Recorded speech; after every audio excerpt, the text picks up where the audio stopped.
Madam was awarded the PhD Nursing from the Tamil Nadu Dr. MGR Medical University, Chennai in the year 2010. She is the recipient of Anna Jacob Award in clinical practice in the final year in BSc Nursing degree in 1986, Norris Prize in Community Health Nursing, first rank for her degree students in 1986, and third rank in clinical nursing in PG 1993. She has been working her working experiences as tutor and at Oman Specialized Nursing Institute, Muscat, for 2 years from the year 2012 to 14, and she has held various positions as additional deputy dean College of Nursing from the year 2012 to 2006, and convener and of revision of records for psychiatric nursing at the Tamil Nadu Nurses and Midwives Council, Chennai, member of the expert committee for the revision of syllabus in psychiatric nursing from the Tamil Nadu Dr. MGR Medical University, president at CMAI and also at CMC local unit, member for the scholarship committee, executive committee, curriculum committee, textbook committee in for South Indian Nursing Education, CMI Bangalore, and she holds a life membership in various professional organizations like TNAI, NL, CMAI, Nursing Research Society of India, and College of Nursing Alumni Association and Psychiatric Nurses Society India.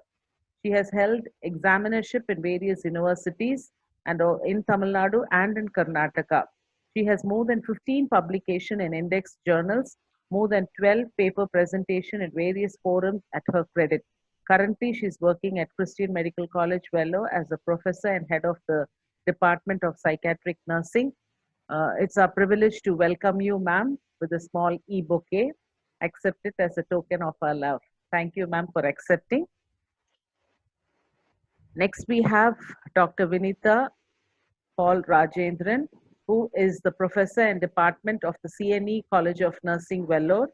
Ma'am was awarded the PhD Nursing from University of Alberta, Edmonton, at Canada in 2012. She is the recipient of Geneva Gray Medal for Outstanding Performance in PhD Nursing and Clinically Based Research conferred by the University of Alberta, Edmonton, Canada, in the year 2012, uh, and also Ruth M.C.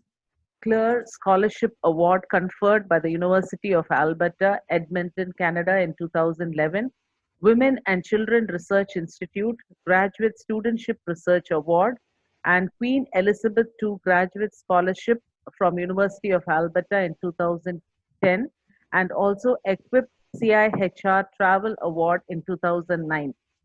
She has working experience both abroad as lecturer to research assistant in University of Alberta from 2012 to 2009, and Madam has also held various positions as a Deputy Dean College of Nursing, HOD Department of CNA and Research, Ethical Committee member, Reviewer, Institutional Review Board member, and PhD Research Screening member, editor and co-editor of the Journal of Continuing Nursing Education, CMC College of Nursing, Research Committee member and Board of Studies member, and Deputy Dean College of Nursing, Secretary to the College of Nursing Research Committee, and much more.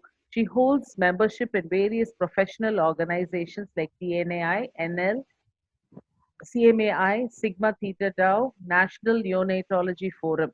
She has more than 30 publications in index journals, more than 40 paper presentation at various forums at her credit, currently working at Christian Medical College, Vellore as the professor and HOD of the Department of Continuing Nursing Education. I'm sure you will be privileged to read all the journals which ma'am is doing. So we are really privileged to have you with us, ma'am. We welcome you for this presentation and we present this e-bouquet as a token of our love. Kindly accept it. We welcome both the eminent speakers. First, I would like to apologize.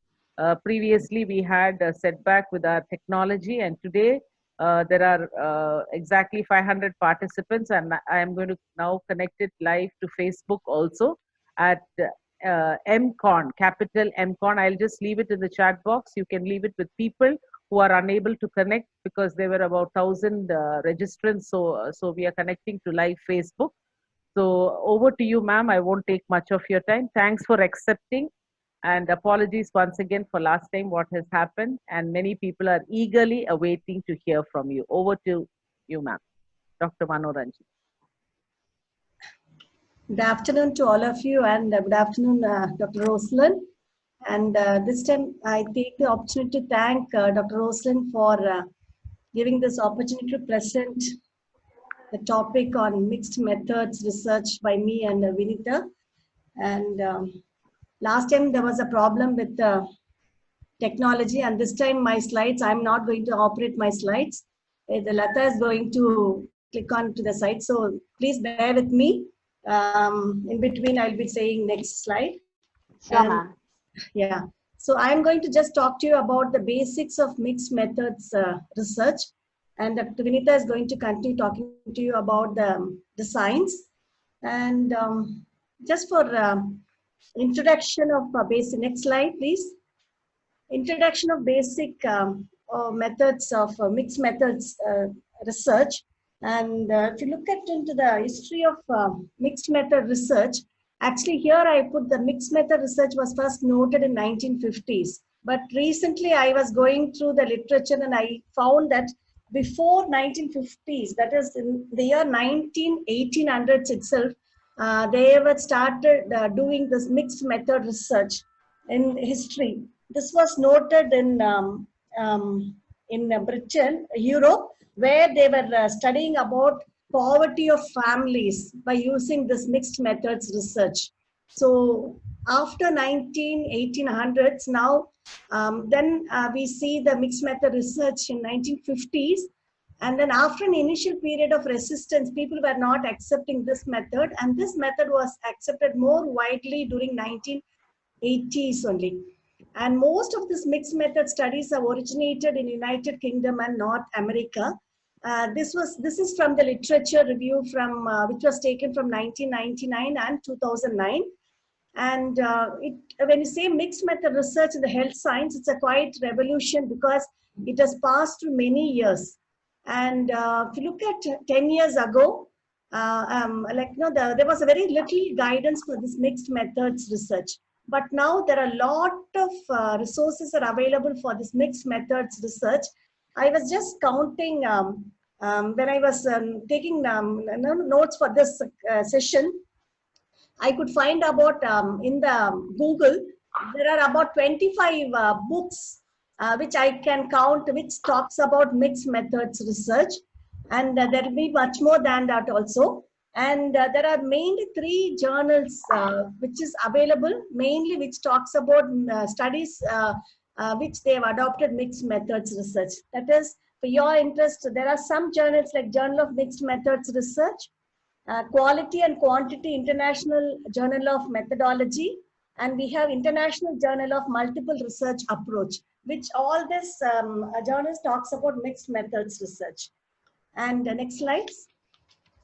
And if you look into the definition of mixed method research, it is a research in which the investigator or the researcher collects and analyzes the data, integrates the findings, and draws inferences using both qualitative and quantitative approaches or methods in a single study or program of inquiry. So you can see from this definition that the researcher uses both qualitative and quantitative methods in a single study. And for example, here I put an example like use interviews to explore how individuals describe a topic and use the same finding to develop a quantitative data collection instruments. So this is an example. I'm sure that Dr. Vinita is going to explain to you in detail about all the methods and with the examples. Next slides. And if you look at the mixed method research, the purpose, what they've said is, it is not to replace either qualitative or a quantitative research, but rather to extract the strengths and diminish the weakness in both approaches within a single study. It is not, you're not going to, when you say the purpose of this mixed method research is not that you're going to have purely qualitative study or a quantitative study, but we are going to extract the strength of one study and diminish the weakness of the other study by using these two approaches. So the researcher needs to evaluate the most appropriate methodological approach to answer the specific research question here. And the researcher must clearly elucidate the rationale for using a single mixed method design rather than a singularly qualitative or a quantitative research. Next slide. And if you look at mixed method research, it gives rise to meta-reference. When you say meta-reference, it is a conclusion generated by integrating the inferences obtained from the results of the qualitative and quantitative strands of a mixed methods study. Next slide. And little bit about, I'm going to talk to you about the differences between the qualitative and the quantitative methods. And I'm sure that all of us are familiar with these things, but still I want to reiterate again. When you say qualitative method, this method of qualitative research includes focus groups, in-depth interviews, reviews of documents of type of themes. When you look at quantitative methods, it includes surveys, structured interviews, observations, and reviews of records or documents for numeric information. And here in qualitative methods, it is primarily inductive process used to formulate theory or hypothesis.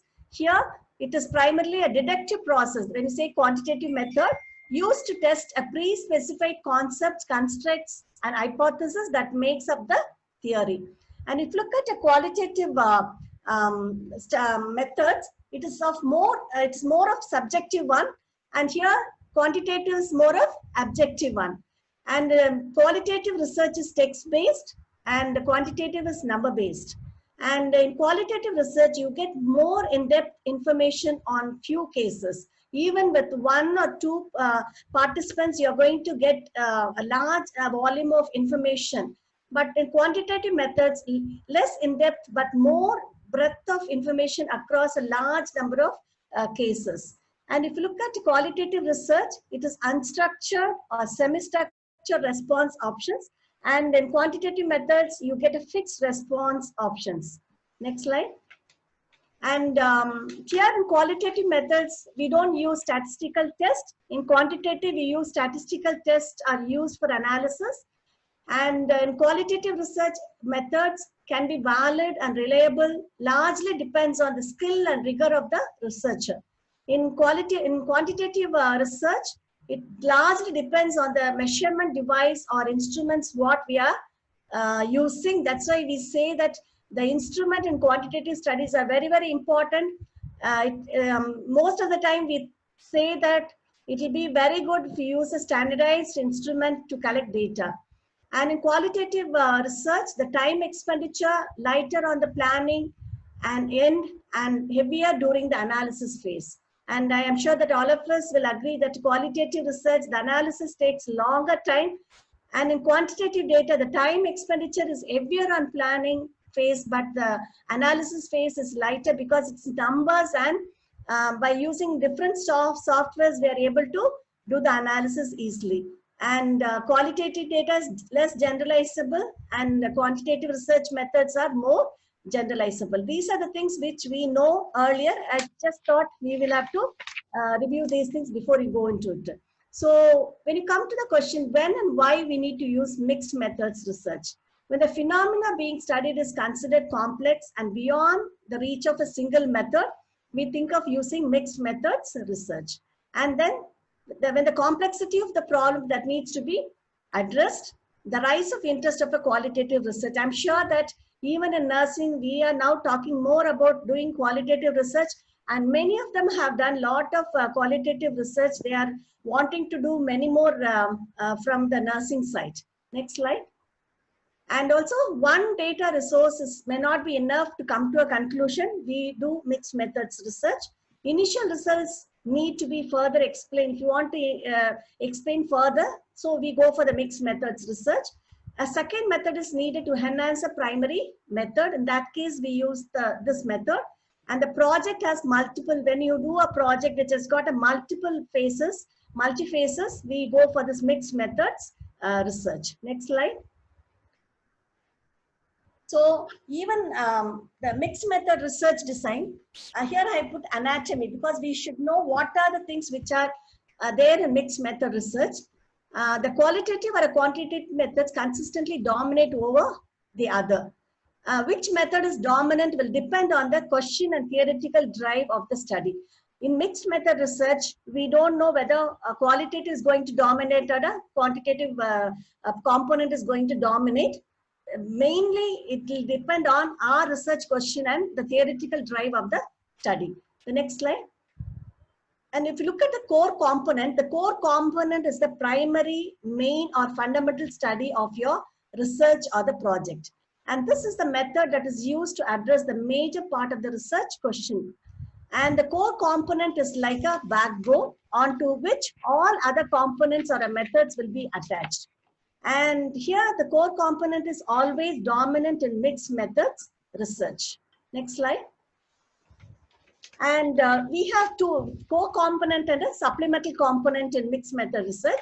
And we saw about core component. If we come to the supplemental component, although the core component is always dominant or complete and can withstand alone, the supplemental component is conducted only to the extent that the researcher obtains the information needed and could not be published alone.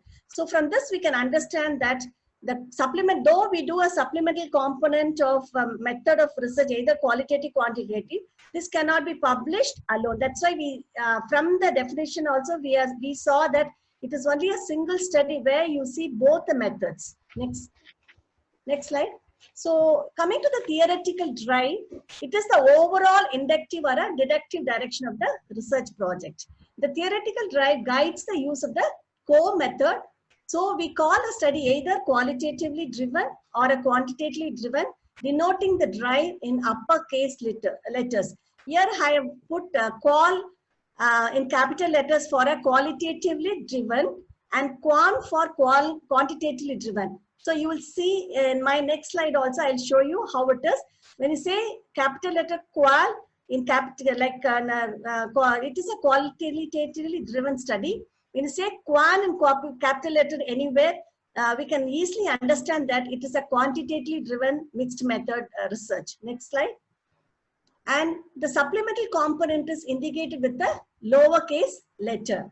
Therefore, we record a qualitatively driven with the quantitative supplemental component as qual / quan. You can see the capital is qual and the small letter, you see the lowercase letter as quan, which says that this is a qualitatively driven project. Same way, vice versa, conversely, the quantitatively driven project, you have quan in a capital letter, qual in a lowercase letter, which says that it's a quantitatively driven study. Next slide. And there is another which we need to understand, a word called pacing. Pacing refers to the mode in which core and complementary component are synchronized. This is the commonly the terminology where they use in mixed methods research. Next is the point of interface. When you say point of interface is the position in which the core and the supplemental component meet during the conduct of a research. It can be either during data collection or data analysis or during interpretation. You want to join together either a qualitative, quantitative study, come together, meet together, either at this any point, whether it's during data collection or data analysis or interpretation. This is called point of interface. Next slide. And here, as I discussed the slide thing, mixed method typologies, that's types where the principal method is qualitative, how they are doing it. Here, the preliminary study is a qualitative study and the qualitative follow-up is quant and qual. Here, the principal method is quantitative. There is, they've written quant by qual. I think I've put it wrongly. Here, the qualitative is preliminary. The qual is capital letter. I'm sorry for this. And the lowercase is quantitative. I've discussed this earlier. Next slide. When you come to the principles of mixed methods research, this mixed method research work with few data sets as possible. So we need to keep this data set very simple. The more you know about research methods, the easier mixed methods will be.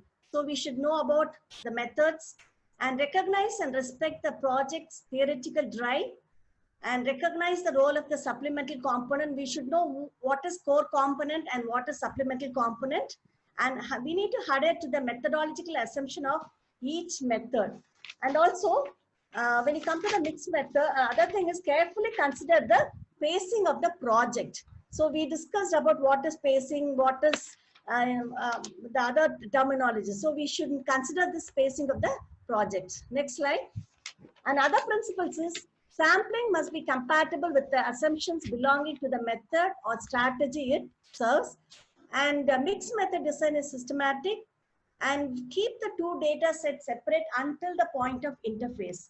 And we should not combine these data at any cost. We should know when we are going to do this interface, whether during data collection or during data analysis, or when you are interpreting the result, you're going to combine this. That's a point of interface.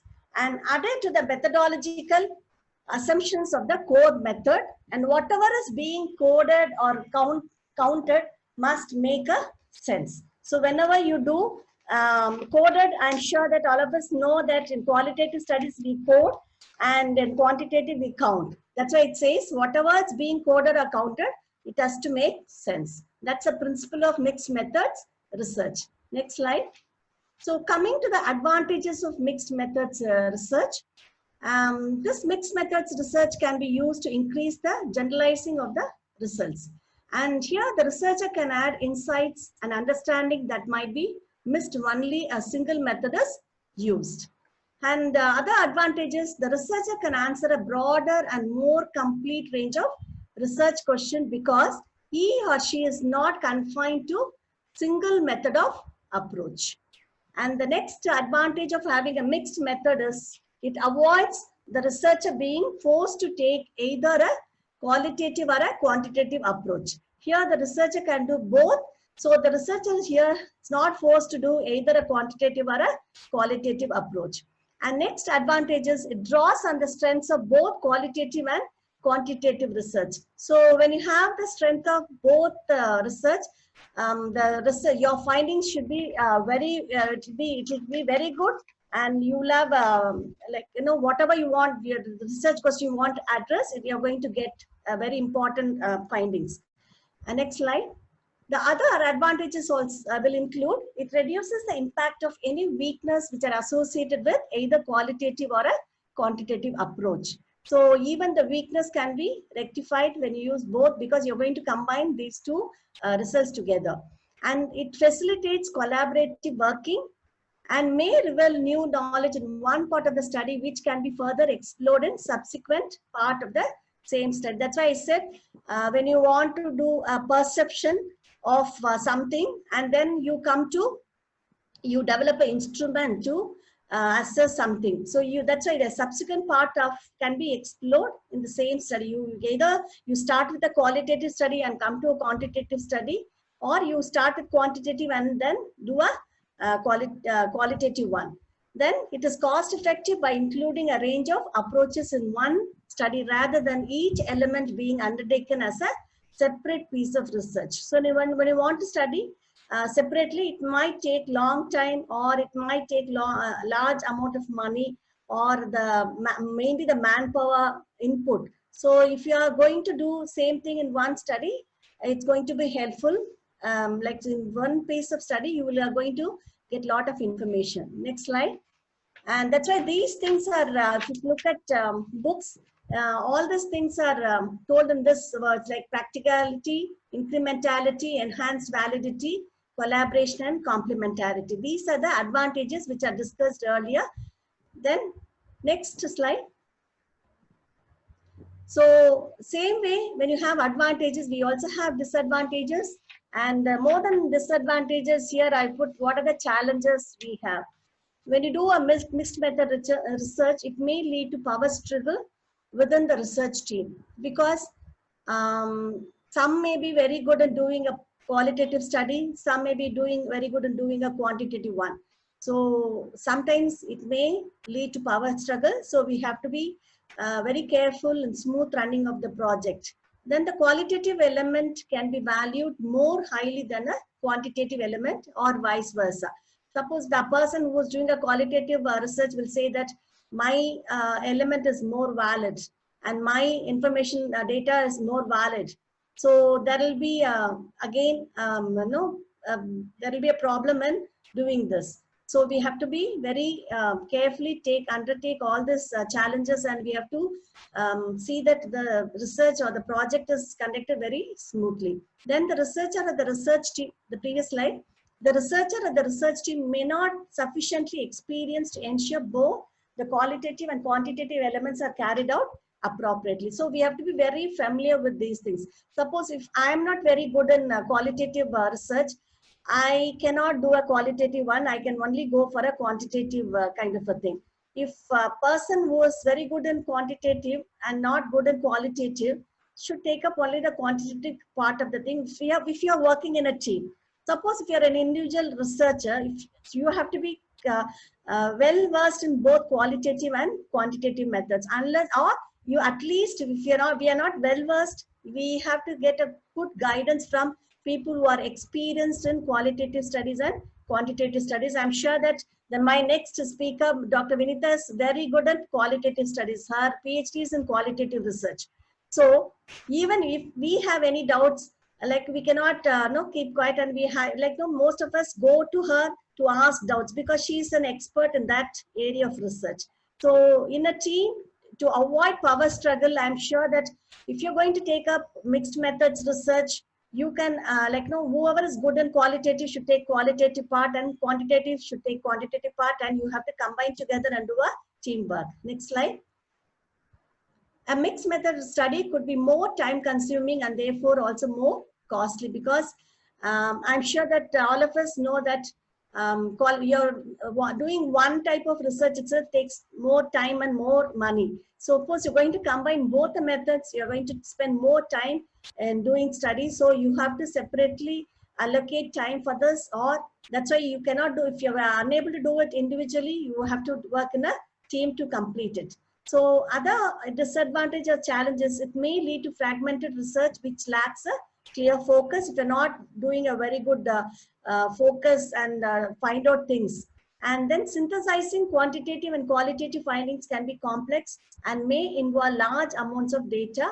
And we have to be very careful to ensure that all the data, whatever data we are collecting, it's not lost and it is used. So these are some of the disadvantages or the challenges I have put.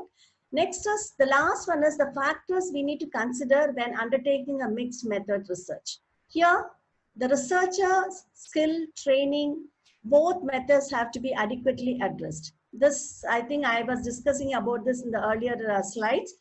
So we need to consider whether you are good in qualitative study or you're good in quantitative.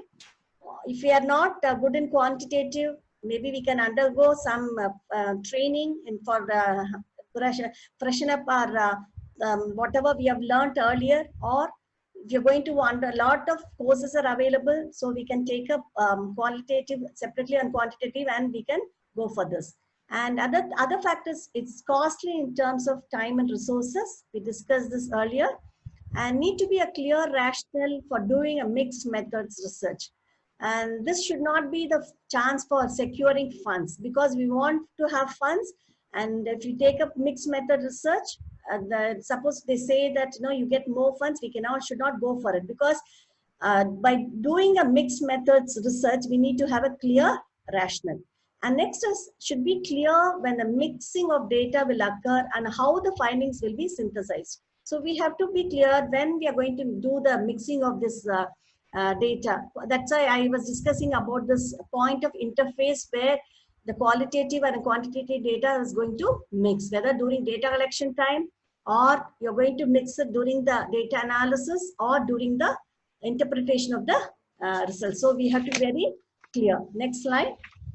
And next is the equal length of time should not be allocated for both the methods, because all of us know that qualitative studies is going to take more time. So you cannot say that if you're going to take up a study for 3 months, I will allocate 1.5 months for qualitative study and another 6 weeks for quantitative. No, you have to now decide whether how much time you're going to give for a qualitative study, because all of us know that qualitative study is going to take time. It's not getting the your data. It is mainly the analysis going to take time. So you need to give more time for qualitative part than the quantitative part. Then all these factors need to be cleared before you start taking up the study, mainly for 3 things. One is to reduce the risk of the study becoming disjointed. So when you do a mixed methods research, your study should be together, the qualitative and quantitative part. If you're not going to be clear in doing this, then your results or your study is going to be disjointed. Second one is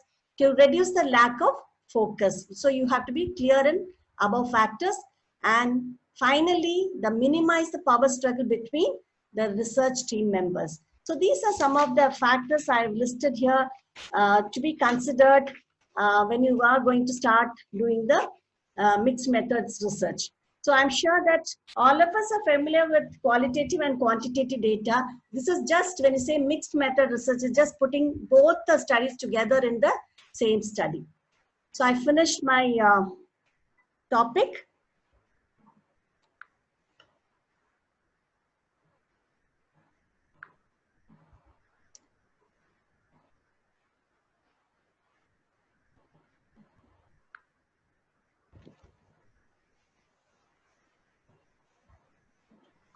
So Dr. Vinita is going to start.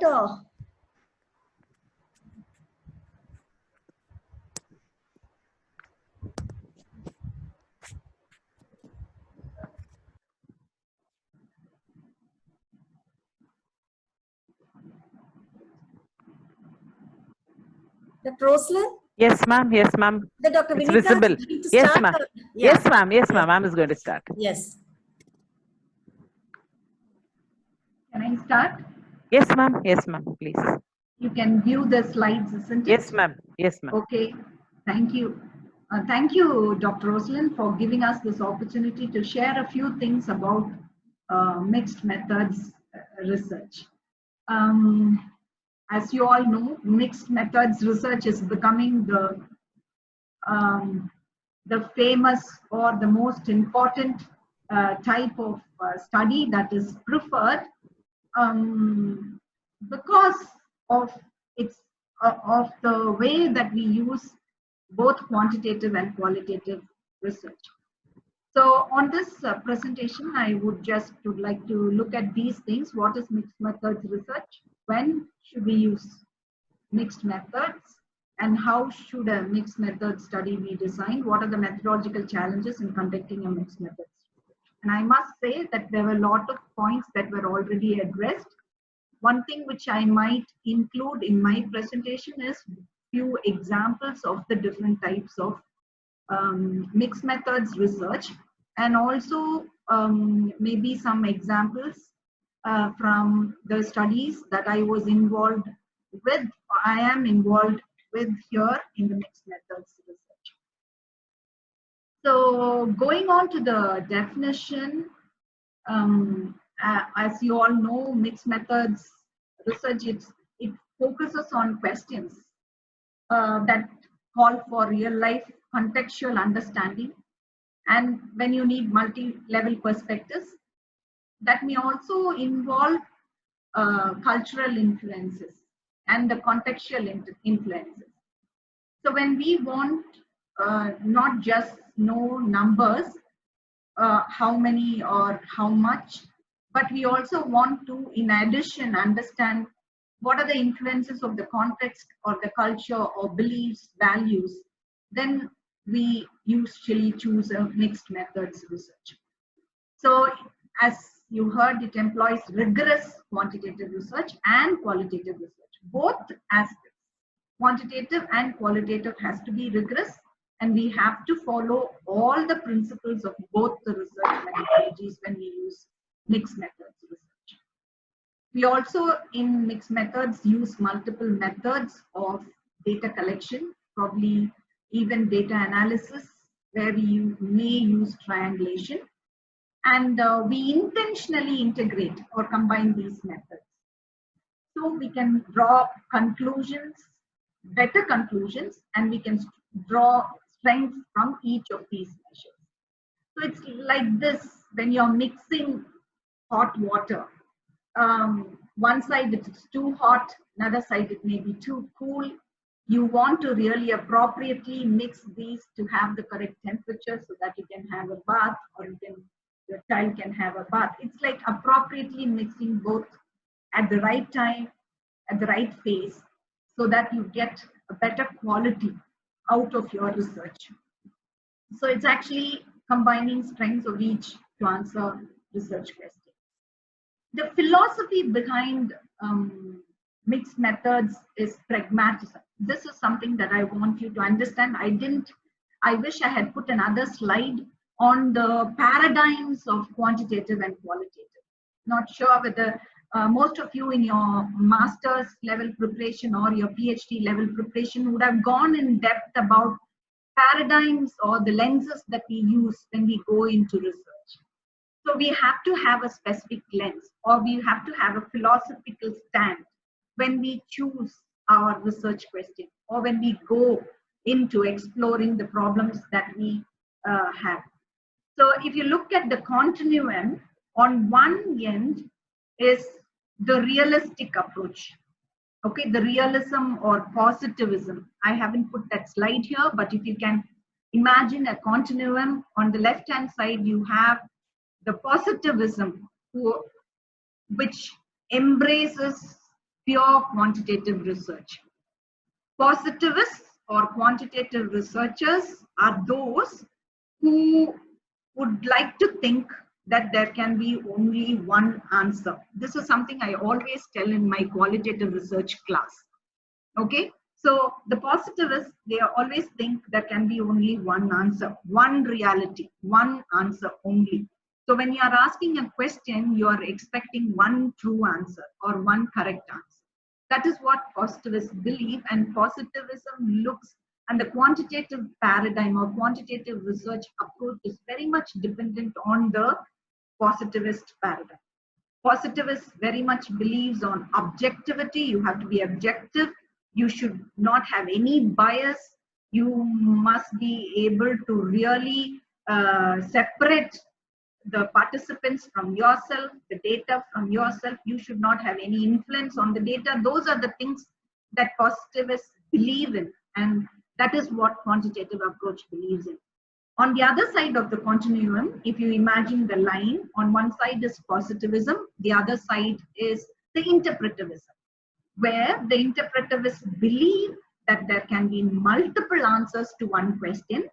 Each person can answer the question in their own way, according to their belief and according to their values and according to what they experience. And interpretivism looks the research through qualitative. So the qualitative approach has a lens of interpretivism, whereas the quantitative approach has a lens of positivism. These are two ends. The interpretivism, you can add constructivism also in that.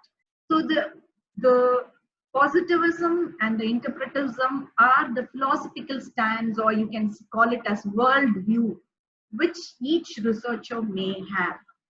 And I would put, not all researchers would put, but I would put pragmatism at the center of this continuum, where the pragmatists are very, very practical. They say you cannot depend only on positivist approach. There can be one answer.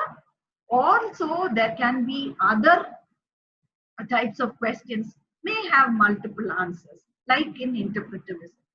So the pragmatists, as given in the slide, believe you use diverse approaches and you give primacy to the importance of the research problem and the question, and you value both objective and subjective knowledge. The objective knowledge, which is often stressed by the positivist, and the subjective knowledge, which is very often stressed by the qualitative researcher or the interpretivist. So making use of both positivism, implementing or incorporating positivist approach, and the interpretive approach, you become a pragmatist. And the mixed methods research is based on this philosophy, pragmatism. So when you go into your problem and when you try to identify a research question, first question you need to ask is, what is my worldview? What is my philosophy when you take up any research? Am I always a positivist? Am I always an interpretivist? Or am I a pragmatist? In nursing, we initially we embraced positivist approach because we followed the medical fraternity. They all did RCTs, so we also did RCTs. We also believed that experimental studies are the gold standard. Then we realized that all nursing related questions don't fit into those type of positivist approach. So then there were researchers who started thinking about interpretivism and qualitative research, and nursing really very quickly embraced qualitative research, especially in the Western countries. So we all went to the other end. Now we know that, especially in nursing, that it cannot be exclusively on one side. You cannot, many times, there are research questions which can exactly or exclusively look at how positivists look at or how exclusively interpretivists look at. There are situations, but many times our understanding needs a pragmatist approach when we take care of patients. In the patient care situations, very often we need a pragmatist approach. And that is where I would situate the mixed method research. So on one end, you have the positivism, on the other end, you have the interpretivism, and in the middle, you may have a pragmatist. And pragmatists sort of may have a critical realist approach, where you know you are realist, you are being realist. You need to have both objective and subjective knowledge sometimes for your research question. So that's the philosophical underpinning. So we go on to research question.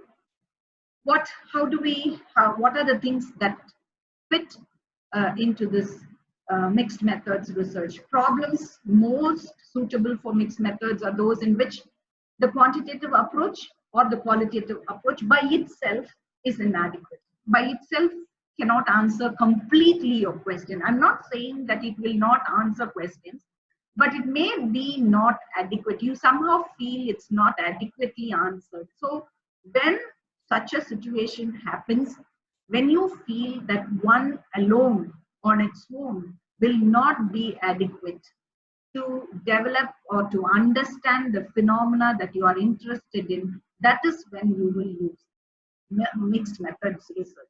It is not, I want to at the outset tell, it's not necessary that all our research questions should fit into mixed methods research, which looks like the style now. It's not necessary. You have to look at your research problem and you have to find out whether your question will be complete in one or other paradigm. And if suppose you feel that it will not, the research problem will not be identified within one philosophical approach or paradigm, then you use a mixed methods approach. So don't be forced to use mixed methods, because you can do a lot of things and your PhD study can be very good because of that. It's not necessary. That's not why you do mixed methods. So mixed methods research is very much based on your research question or the problem that you are interested in. Some of the examples which we can say, which are very often inadequate with one philosophical approach, is pain, stress, quality of life, and many of these such concepts. Sometimes it's very inadequate if you just do qualitative study alone or quantitative study alone. So then you may use mixed methods research. These are just examples that I'm giving, but there may be more concepts that you can, in which mixed methods may be applicable. And this is again already discussed. why you want to use mixed methods? To develop a more complete understanding of a problem. Otherwise, you feel that it's not complete. Many times at the end of a study, we say it would have been better if just a part of qualitative aspect was added to this study. It would have given a better understanding. Sometimes we do that. We look at it, we think about it. So that may be the time when you have to think of mixed methods. If you want to develop a complementary, maybe not complete, but you want to develop a complementary picture. This is like this when you assess quantitatively, but qualitatively when you do, this complements the quantitative part.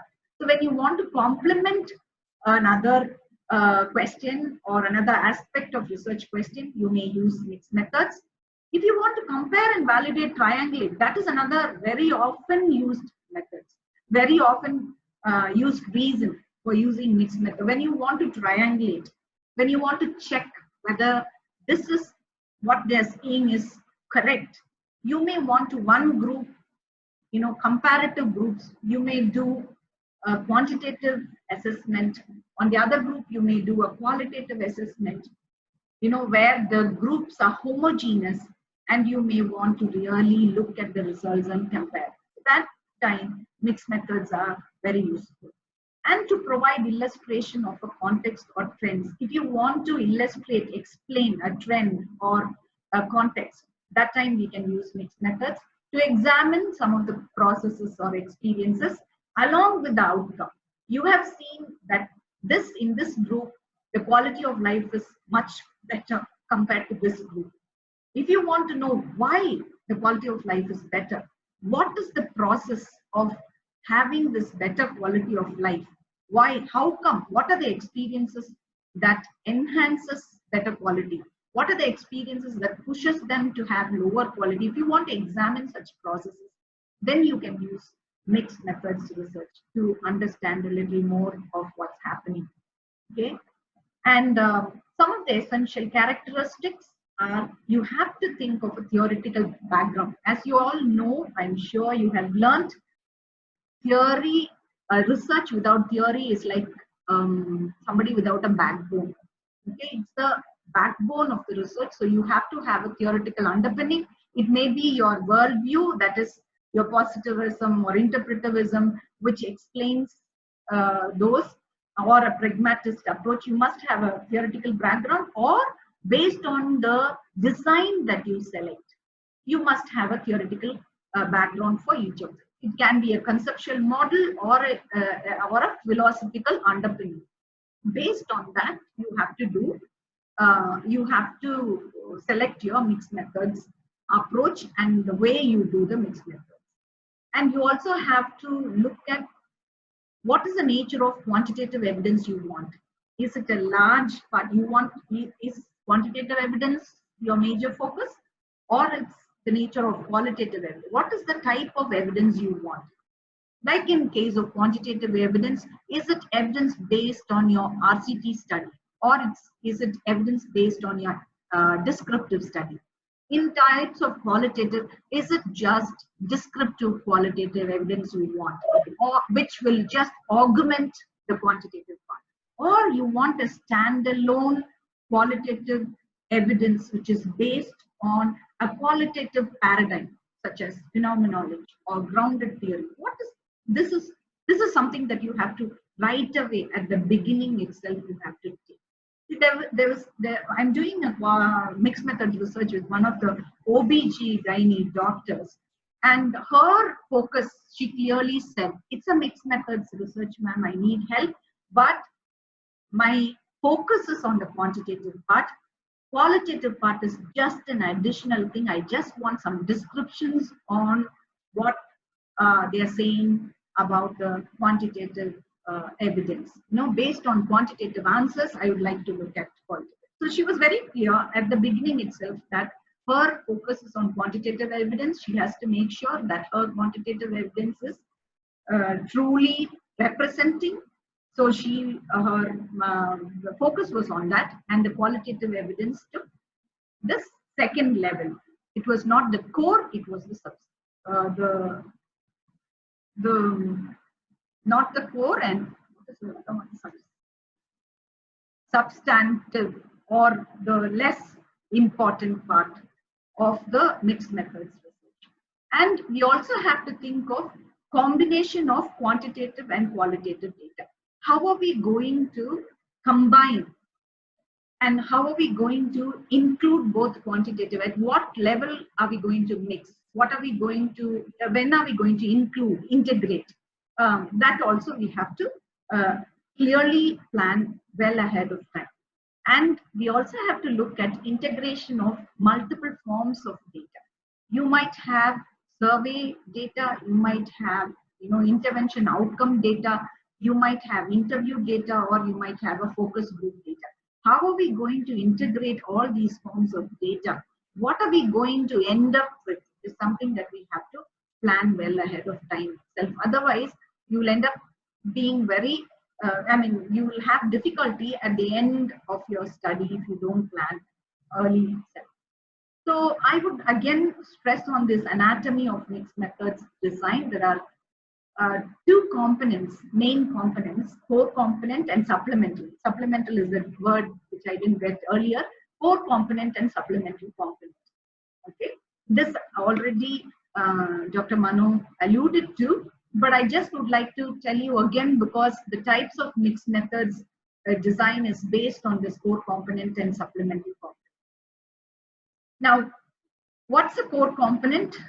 Core component, which is denoted in capital letters, either qual or quant. It's the primary foundational study in your project. That is your focus. Like the doctor said, quantitative is my focus. So that is her core component. That was her core component. So primary foundational study in your project, and it's a method used to address the major part of the research question. So the major part of your research question is based on your core component, and the focus is on the core component. And it is the backbone of the project. And it can be published alone. What is a supplemental component? That is denoted in small letters. It cannot be published alone. I will tell you when you can publish a supplemental, a component, two components separately. Usually, if it is a supplemental component, it means the importance to that particular component. The focus is not the supplemental component. It just augments or augment. It is just adding to your core component or core study or core focus. Okay, so usually it cannot be published alone as a standalone paper, because it needs the core components results to explain your supplemental component. Okay? And but when you're doing, it is relatively independent. When you're doing the study, the supplemental component has its own objective and has its own method or methodology from the core component. And it adheres, supplemental component adheres to its own inductive or deductive principles. If it is qualitative, it has to follow all inductive principles.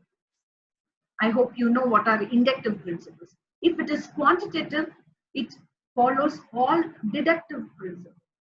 So depending upon whether it is qual or quant in supplemental component, although we are saying it may not be able to be published alone, it is relatively separate. It has to adhere to its own inductive deductive principles, and it joins the core component at where you want it to integrate, to be integrated.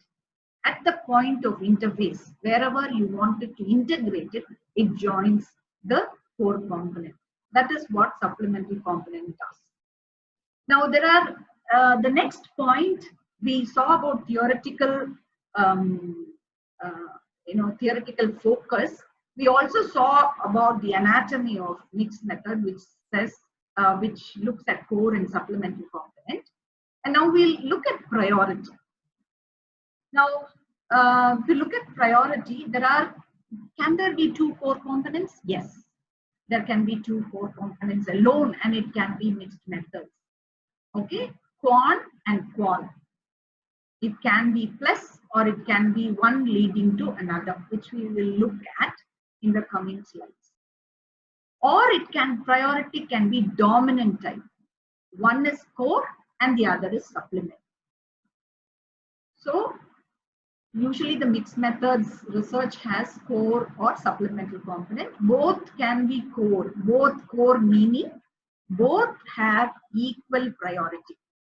Or it can be, priority can be based on dominant variety where your focus is on one. Core is one and the other is supplement. Okay, one is core, the other is supplementary in dominant type.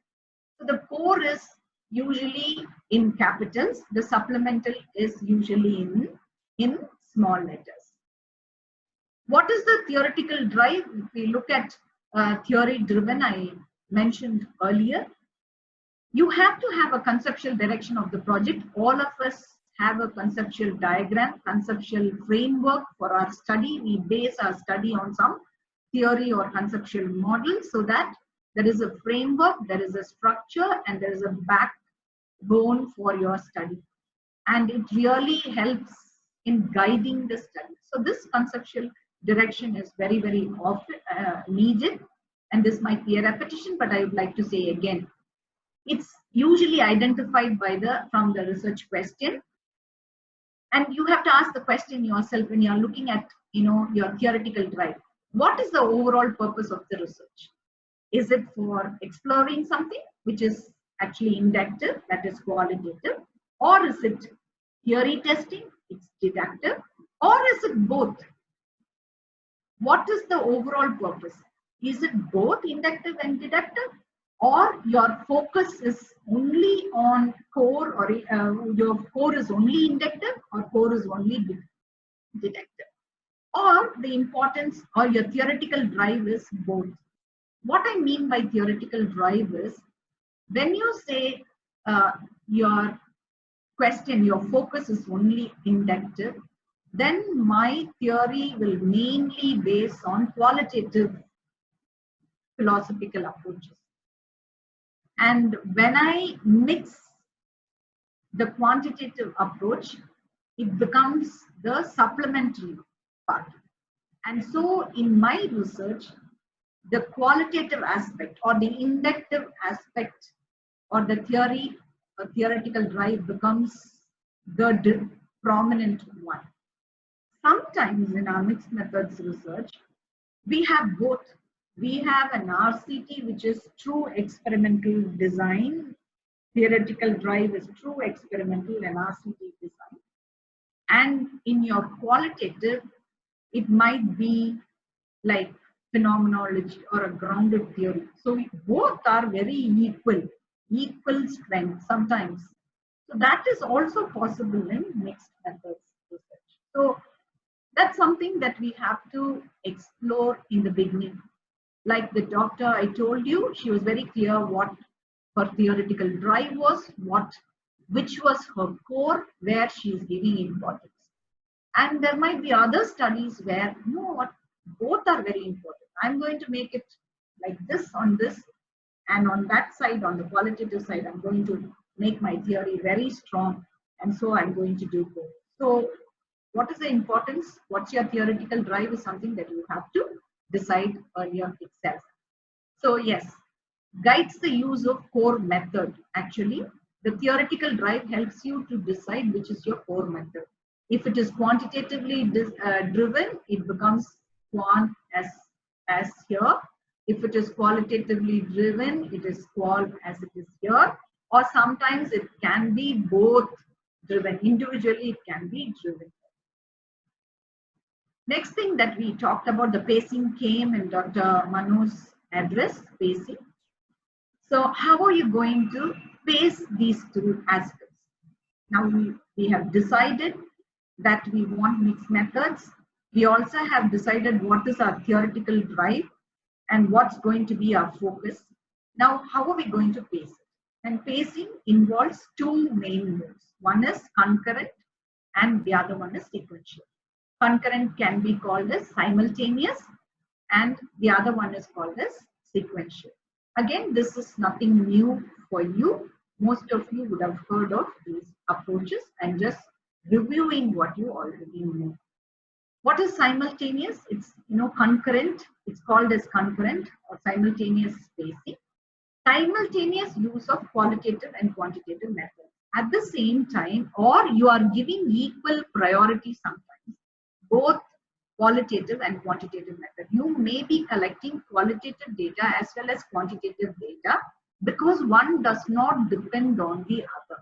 That is what is very important in concurrent spacing or simultaneous method. It can be these types. Simultaneous types can be this. One is equal priority types. One can be, like I said, you want to have theoretical importance, give theoretical importance to both aspects. So it can be qual and quant plus quant. When you have simultaneous method, the symbol that we use is plus. So qual, then you are doing quant. Okay, equal priority. Or it can be the dominant. In simultaneous itself or in concurrent spacing itself, there can be one aspect your core, quantitative, another aspect which you are doing in addition, quant. Okay, dominant. The next is the next variety. If it is not quant, it is the qual, which is the dominant.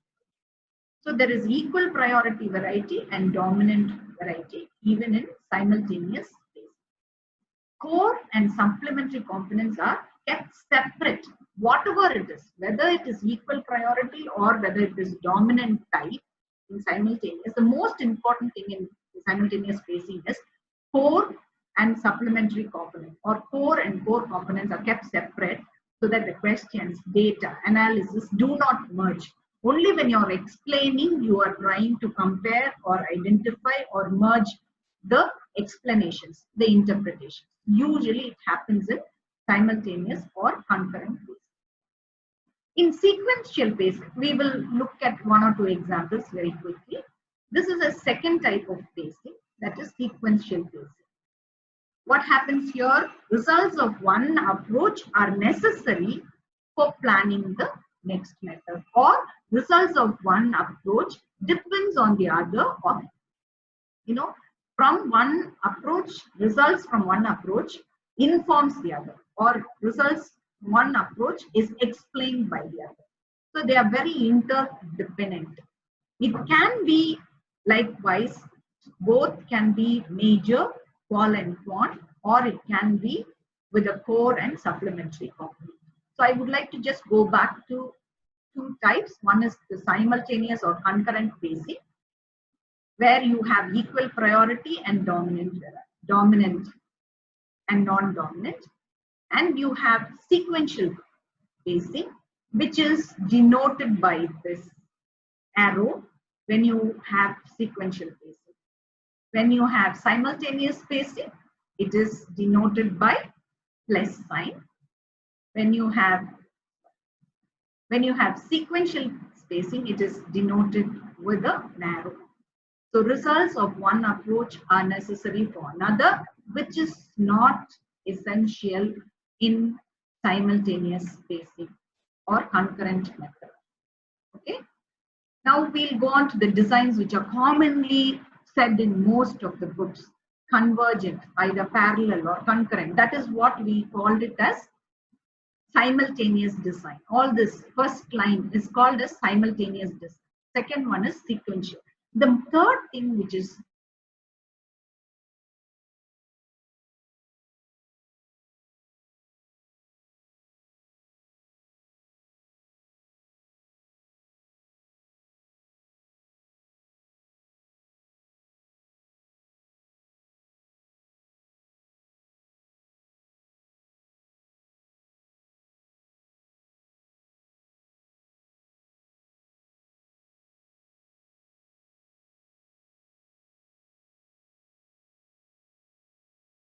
very often it is nested within the major design.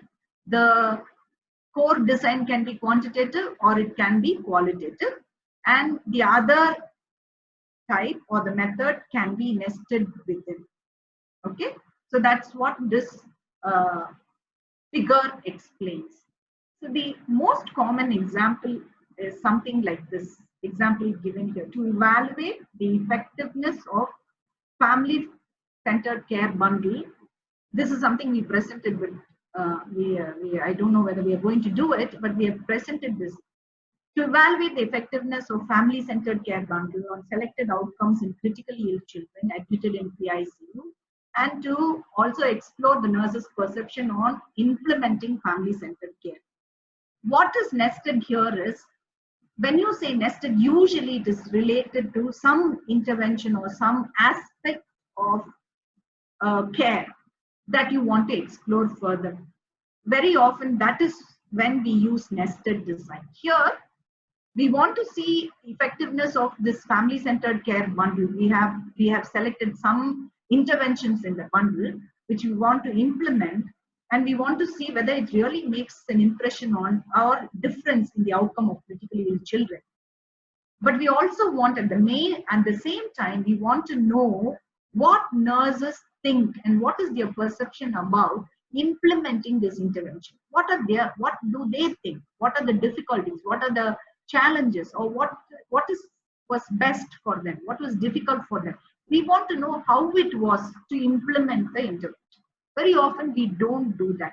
Even for an interventional study, RCT, many times in some of the studies, many times when we do, somehow we always get significant results. I don't know how.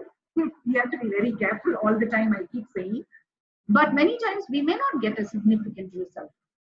You might, your institution may ask you to do an interventional study to see the effectiveness or outcome on a patient, and you may not, with your intervention or nursing intervention, you may not show that it's really making a significant difference in the outcome. But very often, when we add a qualitative part, and when we qualitatively ask the patients about the intervention, the quantitative measurement may not show a significant difference, but qualitatively the patient may say how useful it was and what were the aspects that were so positive related to that intervention, which we may not have measured in our outcome. But there is always, the patients may feel that it was very useful, may be related to some other aspect which we never thought of, which may come in our qualitative. So this is a very good example when we can use nested design. We can look at how intervention has worked. It may not be the actual outcome, but how did they feel about the intervention. We also can look at whether the intervention was correctly delivered, was not correctly delivered. All those can also be found out if we have a nested. So that's a very good example for a nested design. Usually it is used like that. Many of the examples which are given for nested designs is something like this. Okay. So some of the points you have to consider again. Now we have finished the types of mixed methods. I hope I'm okay. I'm ready to answer questions, but you have to think of priority again, whether you're going to give equal priority to both or unequal priority. And it is also based on theoretical priority. And the most important thing is points of interface. Then do you mix? Okay. So are you going to keep it separately? And it depends on the, of course, it depends on the type of your study also, your method. What type, whether it is sequential, whether it is, whether it is concurrent. If it is concurrent, when do you want to mix? Okay, is it at data collection? Is it at data analysis? Or is it at data interpretation? An embedded design you may be able to do during the data collection itself. You may keep asking or doing, and then you may even interim analysis, like, after collecting data from 50, you might introduce an embedded design to see whether the intervention is working. You may want to improve or address issues. So is it during data collection time? Usually it is not, because it really can divert the researcher, or is it at the analysis time, or is it at the interpretation? When do you want the interface to be? That can be decided earlier on. Very often we have findings separately and we do the interpretation stage. In sequential design, one leads to the other. It doesn't occur concurrently. So it can be merging, it can be connecting, it can be embedding, the ways of mixing. Merging is qualitative and quantitative. I can't see that because your admit is coming in front of my slide. Okay. And then connecting is qualitative data to quantitative data, or it can be vice versa. Quantitative to qualitative and then to results. Embedding is in one the other, and then as you do both, you are embedding the qualitative or embedding the quantitative within your core, and then you are producing the results. It can also be single study or multi-phase program. The mixed methods research can be multi-phase program. You can do qualitative study, and then you can rate, and you can do in continuation to that a quantitative study, qualitative, quantitative, and then you can even have mixed methods. It can be multi-phase programs of inquiry. So the principles, I would like to finish with these principles, which we have already seen. I just want to emphasize, you have to, if you have too much of data sets, it will be very difficult. So you have to make sure your data sets are as it is necessary for the core and the supplementary. And it is important that you know about the research method.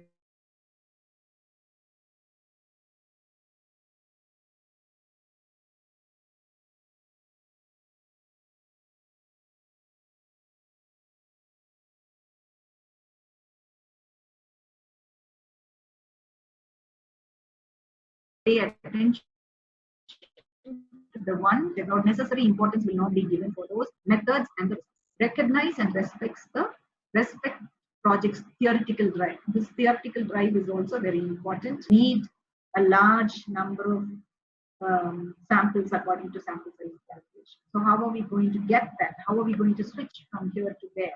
Is something that we have to plan well ahead of time. That means you have to have enough population to represent your sample beginning itself. Mixed method design is very systematic. You can't do it haphazardly. You have to have a system of doing, keep the two data sets separate until you want to have the interface. When you think of interface, till then you try to keep it separate. Don't mix in your intellectual way also, don't mix and make it. What I would like to tell is, when you're analyzing qualitative data, if you have already analyzed quantitative data, you have a inclination to bring in the quantitative data. That should not be done. That should not be done until you want to bring it. So that has to be thought carefully. And some of the methodological challenges, some resources, you need a lot of resources. You need to support your study, you need experts. You need money. My mixed method study may be a little more expensive because you are introducing two groups, two sets, population different, or one smaller, one larger. So you have to think of sort of financial aspects also. You need a lot of teamwork because, as Dr. Manu said, you have to have support for both types. You need statistical assistance for quantitative part, and for triangulating your qualitative findings, you need people.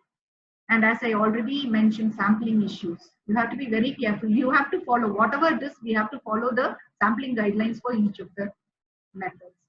And analytical interpretation issues. You have to you have to plan how you're going to interpret, how you're going to bringing the data together. Integration is the second most challenging thing. How do you integrate? Do you want to say quantitative first and explain qualitative, like in one type, or concurrent, compare in concurrent, or explain one finding separately, and then how you developed quantitative like in sequential. How are you going to do this? That you have to plan and follow it. And writing, the most there's so much to write, like in qualitative research. There's so much. In mixed methods, you have the quantitative part, you have the qualitative part. There's so much of to write, so you may have difficulty with word limitation, page limitation, all those things. So you really have to be good in concising your report. So that I'd like to finish, and I hope I explained to some extent what is mixed methods research. Thank you for listening. Thank you, ma'am, Dr. Mano and Dr. Vinita for that excellent presentation. So, ma'am, kindly relax for a minute. You have a lot of questions. You can have a little sip of water before I could just read out the chat messages, which will encourage you. An excellent presentation, very clear,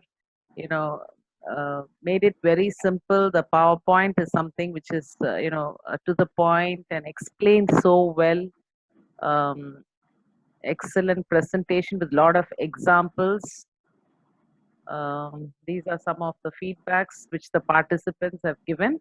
And if the participants would like to unmute, and would you like to ask the questions, or because if in case ma'am explains, you need to tell us that if it is enough for you to understand that. That's why you can unmute yourself.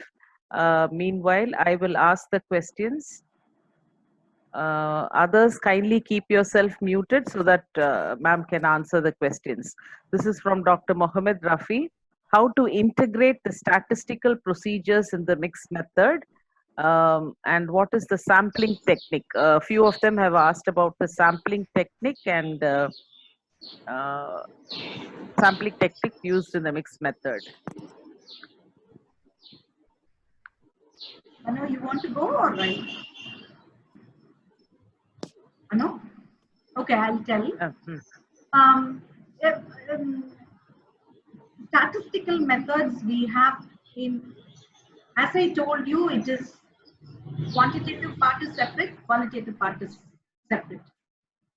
When you are doing the data collection or the methods, or whatever I say, the principles of each design, qualitative or quantitative, is separate, and we have to follow all the principles for each of these methods. That means when you're doing your quantitative part, and if it is your core and you have designed a question for that, you have to calculate sample size for that to answer that part. And you will use statistical analysis for that part. And when you're doing your qualitative part, of course, you don't use statistics in qualitative part, but you have to follow coding, developing themes, coming up with concepts or categories. All those things have to be followed. And at the time of merging, if it is data analysis, which is difficult, equal importance is given, or interpretation after data analysis, when you integrate, that is the time you may be using numbers, and you say from this survey this was the number, and what was related, the themes that were related to that number. Say anxiety, those you might come up quantitatively, say you are looking at anxiety, and you have a quantitative part and a qualitative interview on anxiety of patients. So anxiety, you will have levels of anxiety and some of the factors associated with anxiety. And so you will follow all statistical methods for the quantitative method, and you may come up with females who were more than 40 years are more anxious or highly anxious. That might be the correlation or the association you may find on the quantitative part. Then that is what you are looking at. Then you will go to your qualitative data analysis and find out some of the themes. And who are these people who have said these things? Are they the same age group? Are they saying about high anxiety qualitatively also? If it is comparable, then you will compare them. So it's mixed methods is not both together you're doing. You still have two different aspects, either as core or as what is the other one? Core and the other non-core part. I keep forgetting that terminology. Okay, both you have to do it separately, and qualitative should follow principles, quantitative should follow the principles of quantitative. Okay, so it's not together we'll come up with some statistics. Not as mixed methods. Am I answering the question? I'm not very sure. Yeah. For the quantitative part, you have to use statistics methods. Yes. Okay, I hope Dr. Mohammed Rafi, you're clear with Madam's explanation. If not, you can unmute and clarify your doubt. Next question is from Garge Kadkar. How to select a sample, and if it is a sequential type of a study, is it required to have a separate sample for qualitative and quantitative? That's the most difficult part. Actually, when we are doing mixed methods research, we have to first think of the population at large. You have to, for qualitative, the problem is the number of people who are needed are generally less. Not more than 40 usually, and maybe less as 10. Okay, so the number is not a big issue in qualitative research, but you need to really know that based on the type of question, you have enough sample even for qualitative research. But for quantitative research, as you all know, usually the numbers are given a lot of importance. Number of sample size has to be large. So you know that it is needed. So when we are devising mixed methods research, first itself, when you are asking the question, you think of the population. For my quantitative study, will there be enough that I can get as samples from the population? Because sometimes you may not have enough as a population. Say, for example, one example is you are taking care of, or you are looking at a group of patients with one particular disease, a cystic fibrosis disease in your hospital, and you want to do a mixed methods disease.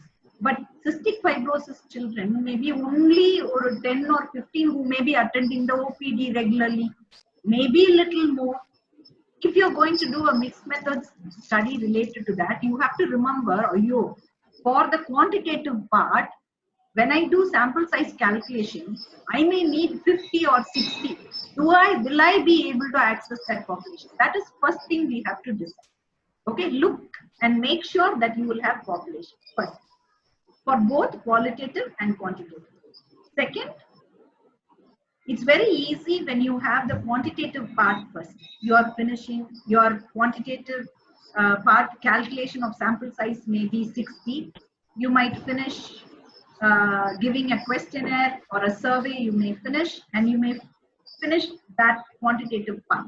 And if you have to do qualitative interviews, it's very easy, because if you want to take the same population in a sequential design, where many times your add-on or non-core is explanation of what has done in the quantitative part, you can derive or select purposefully from that 60 participants you have for your quantitative part. You can select based on your methods either 15 or 20 who are willing to come and talk to you, to interview you. You can easily select from that population.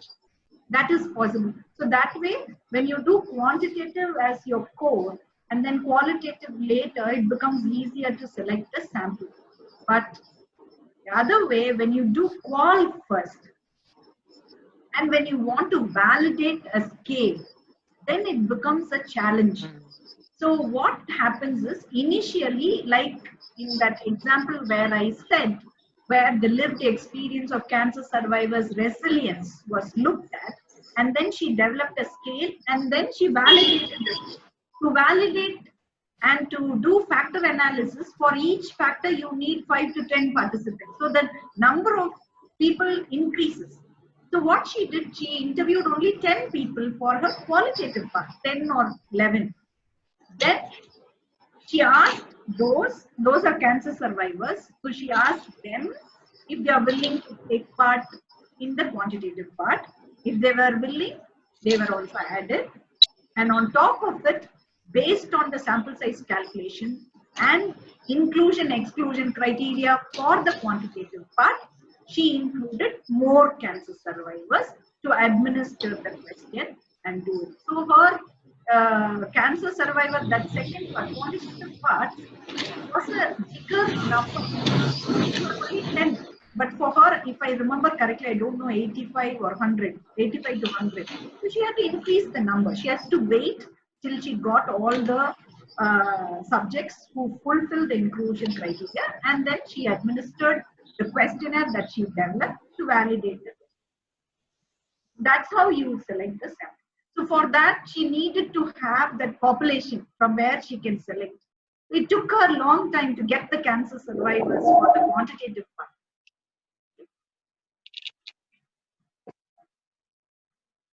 That's how you select the sample. I hope ma'am has answered your query.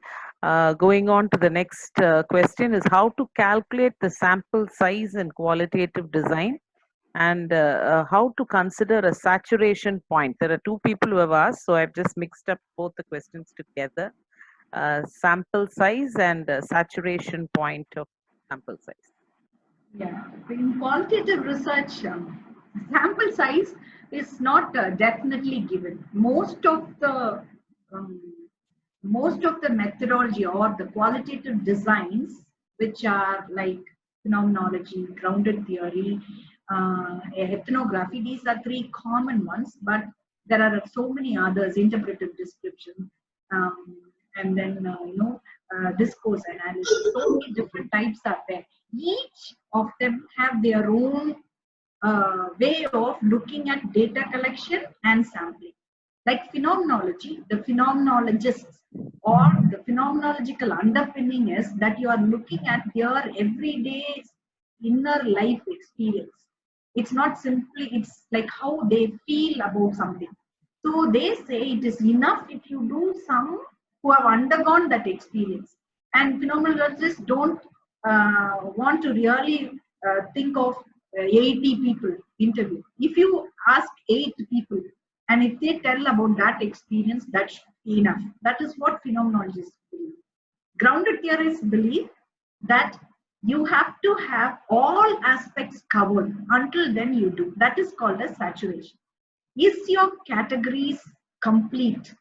Are there any gaps? That is the data saturation.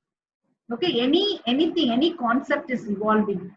Is enough data is there to support a category, or is there an unanswered question? Until the categories are completed, you will do the data collection. Okay, so like all the aspects of one concept should be covered. I usually give an example from my PhD study. If it is blame is something that I brought out, there were a lot of things which were related to blame.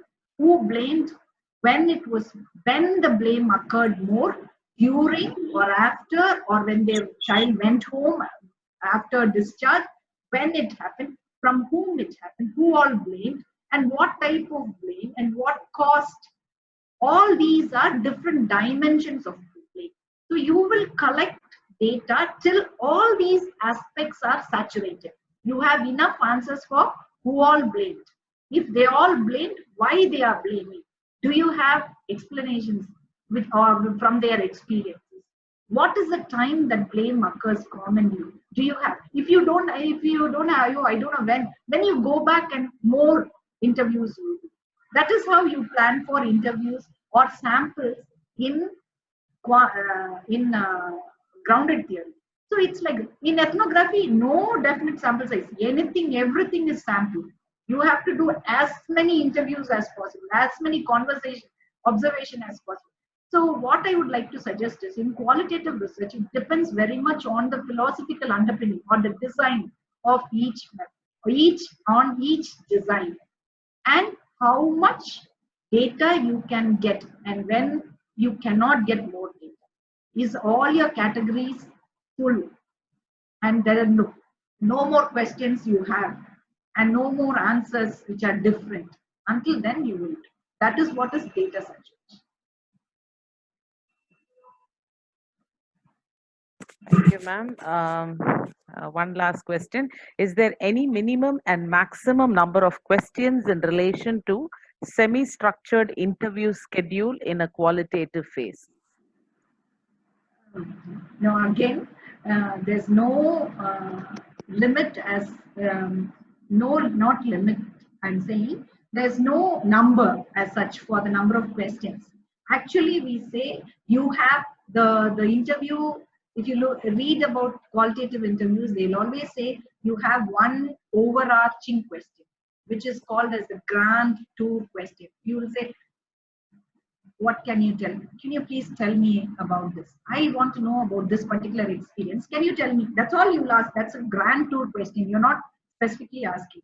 And then you will have to have few trigger questions that can range anywhere from 5 to 10.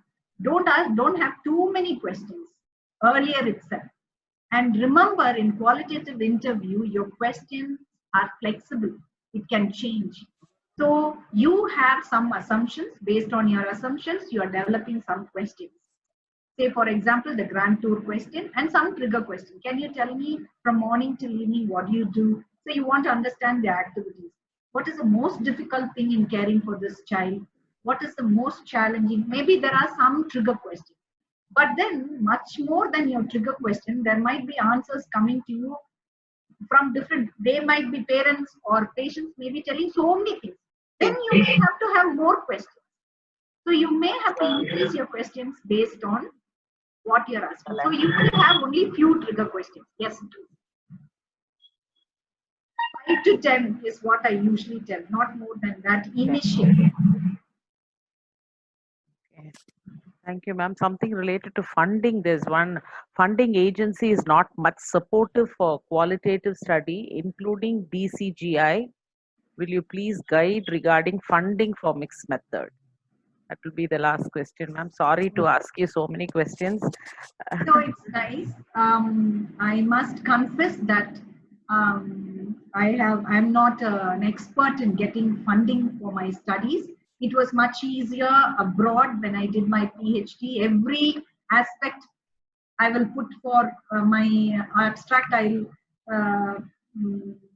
send for suggestion, and usually funding was given. Very clinically based research was very much supported. It was very so it was easier there, but I don't know, it is not so much easier. But in our institution, they support, whether it's qualitative or quantitative, but it is always difficult to defend qualitative research in front of an IRB and for a funding agency.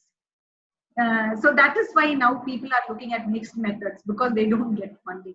But a well-written qualitative study with very good justification for outcomes, which will show outcomes in terms of patient quality care, will bring in. It is difficult in our country still. Now only people are recognizing qualitative research as an important type of design.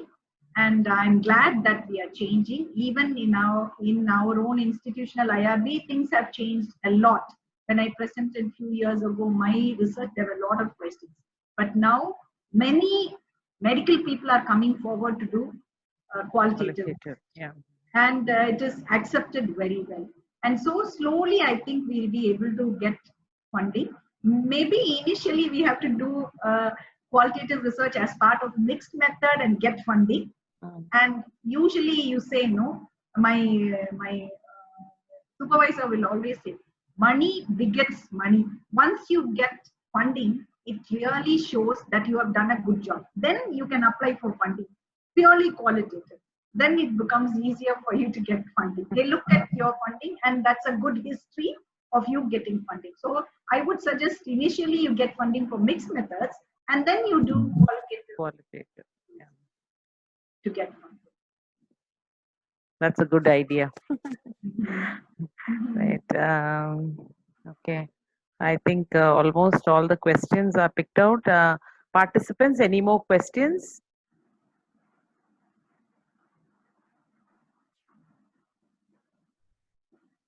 Okay, lot of appreciations. We had, I have been conducting quite a number of webinars, out of which this one webinar was right through, Act 500 with Facebook Live.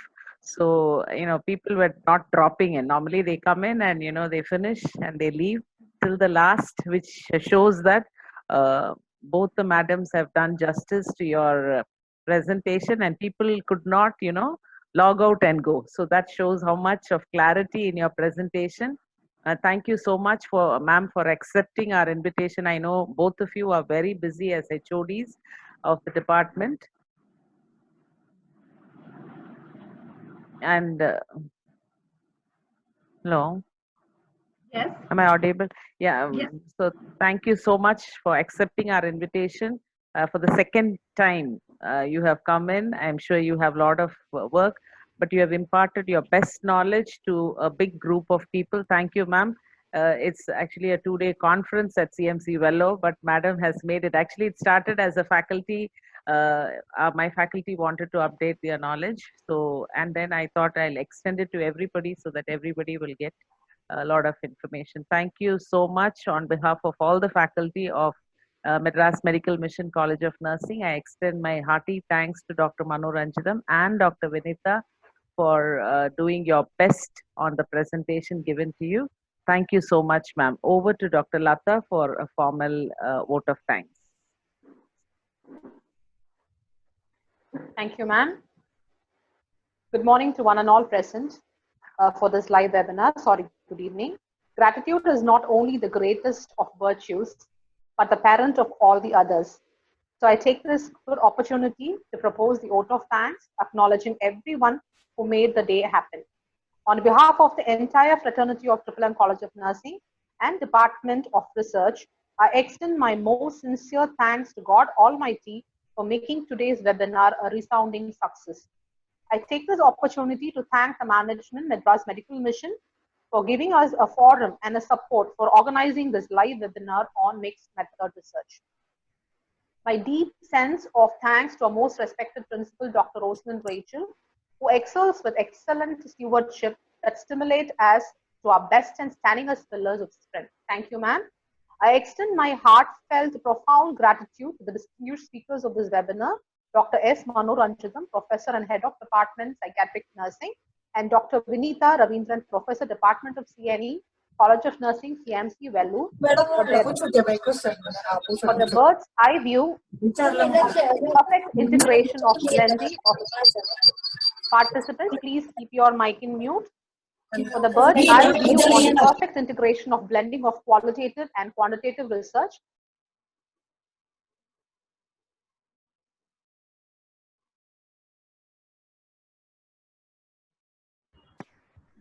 Lata, unmute.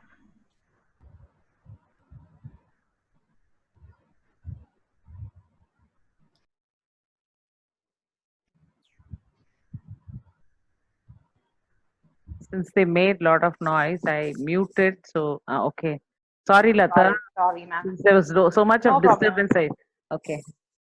Okay, ma'am. As a token of gratitude, we are pleased to honor certificates of appreciation to our resource person. Kavita, can I have the certificate? Yeah, it's there. It's there. So this certificate is presented to Dr. Mano Ranjitham, ma'am. Thank you, ma'am. And this certificate is presented to Dr. Vinita Ravindran. Thank you, ma'am. Many thanks for your knowledge sharing with us, ma'am. Thank you so much. And I accord my sincere thanks to all the participants for sparing your valuable time joining in this webinar. And we are very glad to convey that we reached more than 500 participants of this webinar today, which we have started to telecast in the direct YouTube link. And we sincerely appreciate all the participants for making this webinar a most memorable one amongst the successes of Triple M College of Nursing. My humble thanks to our faculty, Tripura College of Nursing, for their constant support and motivation to all of us in every endeavors. Thank you all, my dear untiring faculty members. Once again, I thank each and every one of you for the involvement expressed to us for the success of this webinar beyond all your comfort zones. So we value you and every moment that you all stayed with us. Thank you one and all. Thank you. Thank you, ma'am. Thank you. I'll send the certificates by mail, ma'am. Thank you so much. Thank you for the Vinita, ma'am. opportunity. Thank you, ma'am. Thank you. Thank all the participants. Kindly fill in your feedback forms. Just wait for 6 to 7 days to get your feedback, because every day only 100 will come. So in case you have any difficulty, kindly contact us by mail. I hope you enjoyed and enriched yourself with the presentation. Thank you so much for participating. Thank you, ma'am. Thank you.